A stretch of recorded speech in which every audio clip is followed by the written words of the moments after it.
Assalamualaikum warahmatullahi wabarakatuh. Dan berita hari ini datang dari regulasi pemain 5+1, manajemen Persebaya ikut andil. Dan beritanya seperti ini: Bos Persebaya Azrul Ananda, Presiden Persebaya, mendukung regulasi PSSI soal kuota pemain asing yang berformat 5 pemain asing dan 1 pemain ASEAN, dan menyatakan seperti ini: untuk klub-klub bisa kompetitif di level Asia, regulasinya harus sama dengan negara-negara lain. Regulasi AFC kan 5+1. Kami sebenarnya menyetarakan diri dengan liga-liga lain di Asia. Kami impiannya menjadi yang terbaik di Asia, kata Azrul. Dan melanjutkan seperti ini: kebetulan saya terlibat dalam pertemuan yang mengenai regulasi 5+1. Komen sensennya sangat baik menurut saya. Indonesia ini sekarang peringkat ke-6 ASEAN. Untuk klub-klub Indonesia bisa bersaing di ASEAN, apalagi nanti tujuannya bersaing di Asia, ungkap Presiden Persebaya itu. Nah, itu kabar Persebaya hari ini datang dari Bos Persebaya Azrul Ananda, ternyata ikut terlibat dalam perumusan pemain asing baru di tahun 2023-2024. Seperti yang diketahui, untuk kuota pemain asing di Liga 1 hanya 3 pemain dan 1 pemain yang berasal dari Asia. Tapi untuk musim 2023-2024 berubah menjadi 4 pemain asing, 1 pemain dari Asia dan 1 lagi pemain asing dari ASEAN. Ini dimaksudkan untuk klub-klub dari Liga 1 ini bisa kompetitif saat berkompetisi di level Asia.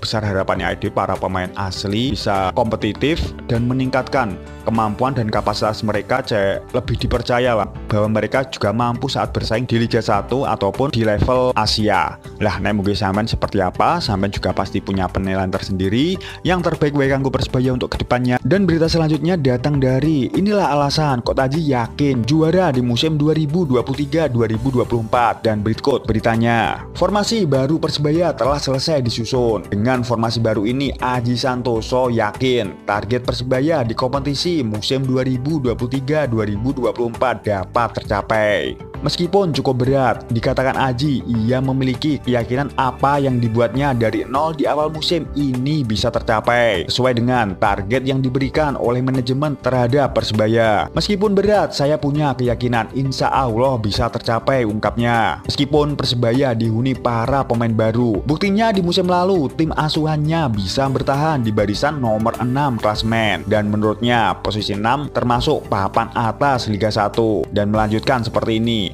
kemarin saja hanya 2 pemain inti yang tinggal, kiper dan Hidayat. Lainnya semua baru. Kami masih bisa berada di papan atas. Bahkan pemain asing baru setengah musim dia masuk, tapi alhamdulillah, imbuhnya. Jadi keyakinan itu didukung sepenuhnya dengan manajemen dan para supporter. Jadi keyakinan saya dengan didukung manajemen, tentunya dengan supporter. Insya Allah kerja keras kami mudah-mudahan menghasilkan target yang diberikan pada saya oleh manajemen, ungkapnya. Nah, itu pernyataan dari Kota Haji terkait tentang optimisme para pelatih terhadap skuad Persebaya di musim depan bakal bisa memenuhi ekspektasi didasarkan atas dukungan dari manajemen dan para pendukung. Jadi ini menjadi energi positif buat Kota Haji saat menjalani musim 2023-2024. Ini gak bakal mudah, banyak yang harus diperjuangkan untuk target sing luar biasa besar untuk Persebaya. Didoakan wae semoga dengan skuad yang ada, dengan dukungan dari manajemen dan supporter, langkah Persebaya kedepannya dipermudah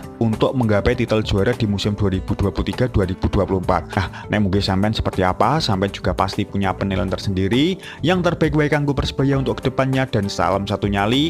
Wani sebelumnya, assalamualaikum warahmatullahi wabarakatuh.